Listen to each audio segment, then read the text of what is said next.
আজকের এই রোমাঞ্চকর বিশ্লেষণের স্বাগত। আজ আমরা সরাসরি প্রবেশ করতে চলেছি একটা হাড়হিম করা বাংলা অডিও ড্রামার জগতে। ২২১ হ্যারিসন রোড চ্যানেলের উপস্থাপনায় এবং অঙ্কিতা ঘোষের লেখায় রাত ১১টার শিয়ালদহ লোকাল। এই গল্পটা শুধু ভয়ই দেখায় না, মানুষের মনের অন্ধকার দিকটাও দুর্দান্তভাবে ফুটিয়ে তোলে। তো চলুন আর দেরি না করে শুরু করা যাক। আচ্ছা, চলুন একদম শুরু থেকে দেখা যাক। গল্পের শুরুতেই আমরা একটা চিরাচরিত কুসংস্কারের ছোঁয়া পাই। অমলেন্দু যখন বেরোচ্ছে, ঠিক তখনই একটা কালো বেড়াল রাস্তা কেটে যায়। তার মায়ের ওই ভয় পাওয়া আর বারণ করা সব মিলিয়ে যাত্রা শুরুর আগেই যেন একটা অশুভ ইঙ্গিত বা ফোরবোর্ডিং তৈরি হয়ে যায়। মনে হয় সামনেই কোনো বড় বিপদ ওত পেতে আছে। এরপর আমাদের পরিচয় হয় অমলেন্দুর সঙ্গী সুবিমলের সাথে। সুবিমল চরিত্রটা কিন্তু ভীষণ ইন্টারেস্টিং। বাইরে থেকে সে হাসি খুশি, পাড়ার সবার পরিচিত দাদা, আর একদম সক্রিয় একজন ছাত্রনেতা। কিন্তু এই মুখোশটার আড়ালে লুকিয়ে আছে এক নির্মম, ক্ষমতালোভী আর ঈর্ষাকাতর রাজনৈতিক চক্রান্তকারী। এই যে দুটো আলাদা রূপ, এটাই কিন্তু গল্পের মূল ভিত্তি তৈরি করে দেয়। এবার সন্ধ্যাবেলার টাইমলাইনটা একটু খেয়াল করা যাক। ৬:৩০ শিয়ালদহ থেকে রওনা, বারাসাত পৌঁছানো, তারপর ৮ টাকার ভ্যান ভাড়ায় শঙ্কর মাস্টারের বাড়ির দিকে যাওয়া, আর সবশেষে রাত ১০:৫০ শেষ ট্রেনের জন্য ফাঁকা স্টেশনে অপেক্ষা। এই যে ছোট ছোট সাধারণ যাতায়াতের বিবরণ, এগুলোই কিন্তু আসন্ন পরাবাস্তব ভয়ঙ্কর ঘটনাগুলোকে একটা নিখুঁত বাস্তব ভিত্তি দেয়। ঘড়ির কাঁটার সাথে সাথে যেন একটা টিকটিক করা আতঙ্কও ঘনীভূত হতে থাকে। শঙ্কর মাস্টারের বাড়িতে পৌঁছানোর পর এক মর্মান্তিক সত্য সামনে আসে। শোকাস্তব্ধ পিতা জানান যে তার মেয়ে প্রতিমা, যে কিনা ভীষণ উজ্জ্বল আর আদর্শবাদী আইনের ছাত্রী ছিল, সে সম্প্রতি মধ্যমগ্রামের কাছে এক ট্রেন দুর্ঘটনায় মারা গেছে। এই খবরটা ফেরার পথে আমাদের চরিত্রদের ওপর এক অদ্ভুত ভারী এবং শোকাবহ ছায়া ফেলে। ১১টার লোকালে আতঙ্ক। এবার আমরা ঢুকছি গল্পের ঠিক ক্লাইম্যাক্সে, যেখানে পরিবেশটা আরও থমথমে হয়ে আসে। প্রায় ফাঁকা ট্রেনের কামরা। সুবিমলের ক্লাসমেট প্রভাত এসে ওঠে, আর তার ঠিক পাশেই এসে বসে এক রহস্যময়ী মেয়ে। ছিপছিপে গরম, মুখটা একটা সাদা ওড়না দিয়ে সম্পূর্ণ ঢাকা, একদম নিশ্চুপ। এই নীরব উপস্থিতিটা ট্রেনের পরিবেশটাকে এক লহমায় পাল্টে দেয়। তৈরি হয় এক মারাত্মক অস্বস্তি। এরপরেই ঘটে সেই হাড়হিম করা ঘটনাগুলো। ট্রেনের দরজার কাছ থেকে হঠাৎ একটা তীক্ষ্ণ আর্তনাদ ভেসে আসে। দেখা যায় জবা ফুলের মতো লাল আর আতঙ্কিত চোখে প্রভাত পিছিয়ে আসছে।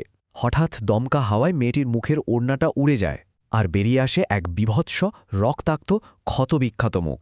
সবাই বুঝতে পারে এ তো মৃত প্রতিমা। কামরার অল্প কয়েকজন যাত্রী ভয়ে দিকবিদিক শূন্য হয়ে ছুটতে শুরু করে। এবার এই স্লাইডের সবচেয়ে ইন্টারেস্টিং বিষয়টা হলো, এই অতিপ্রাকৃত সাক্ষাৎটা শুধু কিন্তু ভয় দেখানোর জন্য নয়। প্রাণের দায়ে প্রভাত একটা মারাত্মক সত্য স্বীকার করে ফেলে। প্রতিমার মৃত্যু কোনো দুর্ঘটনা ছিল না। সুবিমলই তাকে টাকা দিয়ে কিনেছিল প্রতিমাকে চলন্ত ট্রেন থেকে ধাক্কা মারার জন্য। ভূতের ভয়ের চেয়েও মানুষের ভেতরের এই লুকিয়ে থাকা দানবটাই এখানে আসল কালপ্রিট হিসেবে ধরা পড়ে। প্রেতাত্মার প্রতিশোধ নেওয়ার এই দৃশ্যটা সত্যি শিউরে ওঠার মতো। ধাপে ধাপে ঘটনাটা এগোয়। প্রতিমার মুখে একটা পৈশাচিক হাসি ফুটে ওঠে। ট্রেন থেকে প্রায় ঝুলতে থাকা প্রভাতের দিকে সে এগিয়ে যায়, তার হাত শক্ত করে ধরে ফিসফিস করে বলে, বিদায় বন্ধু। তারপর সেই হাতটা ছেড়ে দেয়। প্রভাত ছিটকে পড়ে রাতের অন্ধকারের অতল গহ্বরে। ট্রেনের আলো নিভে যায়, আর প্রতিমা পুরোপুরি উধাও হয়ে যায়। রাজনীতিক বিশ্বাসঘাতকতার উদ্দেশ্য। এবার একটু নিরপেক্ষভাবে দেখা যাক এই অতিপ্রাকৃত ঘটনাগুলোর পেছনে আসল সাইকোলজিক্যাল হররটা ঠিক কী ছিল।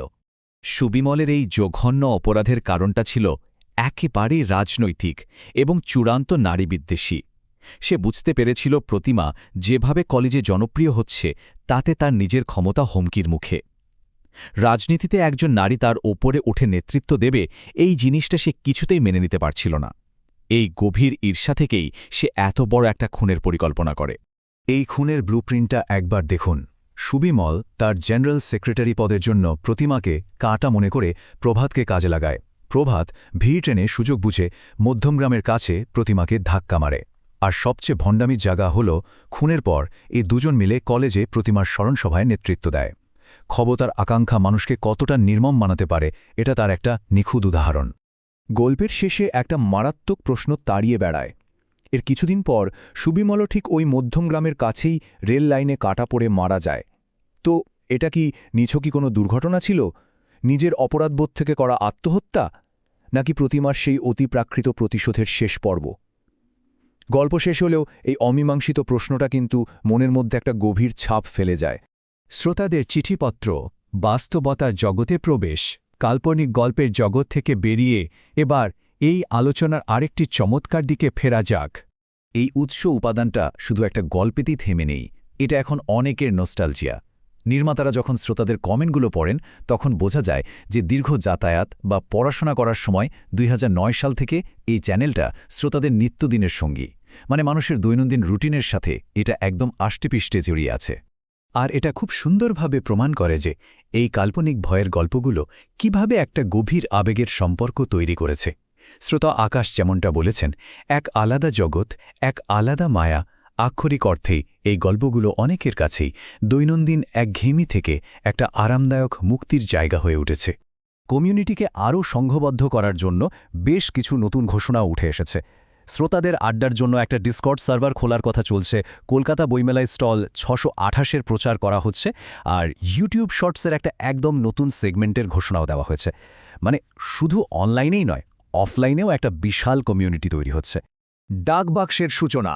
চলুন দেখে নিই শ্রোতাদের সাথে আরও ঘনিষ্ঠভাবে যুক্ত হওয়ার এই নতুন উদ্যোগটা ঠিক কী। এই ডাকবাক্সে অংশ নেওয়ার নিয়মগুলো একদম সোজা। জীবনে ঘটে যাওয়া কোনো বাস্তব ভৌতিক বা অদ্ভুত ঘটনা খুব সহজ ভাষায় ইউটিউব কমেন্ট বক্সে লিখতে হবে। সাথে শুধু বড় হাতের ইংরেজি অক্ষরে ডাকবাক্স কথাটি উল্লেখ করে দিতে হবে। ব্যাস, এরপর নির্মাতারাই সেই গল্পটা বেছে নিয়ে সম্পূর্ণ ক্রেডিট সহ ইউটিউব শর্টস হিসাবে প্রকাশ করবেন। তো আসল ব্যাপারটা হলো, আমাদের দৈনন্দিন জীবনে ঘটে যাওয়া অদ্ভুত ঘটনাগুলোই কিন্তু আমাদের সবচেয়ে বেশি টানে। যেমন নবনীতার অভিজ্ঞতার কথাই ধরা যাক। সন্ধেবেলা এক আত্মীয়ের অন্ধকার বাড়িতে পৌঁছে ভেতর থেকে এক বৃদ্ধার গলা শুনে তিনি ফিরে আসেন। পরে জানতে পারেন ওই বাড়িটা আসলে সম্পূর্ণ ফাঁকা এবং তালাবন্ধ ছিল। এই ধরনের বাস্তব অভিজ্ঞতাই কিন্তু অতিপ্রাকৃতের প্রতি আমাদের কৌতূহলকে বাঁচিয়ে রাখে। পরিশেষে একটা প্রশ্ন দিয়ে আজকের এই বিশ্লেষণ শেষ করা যাক।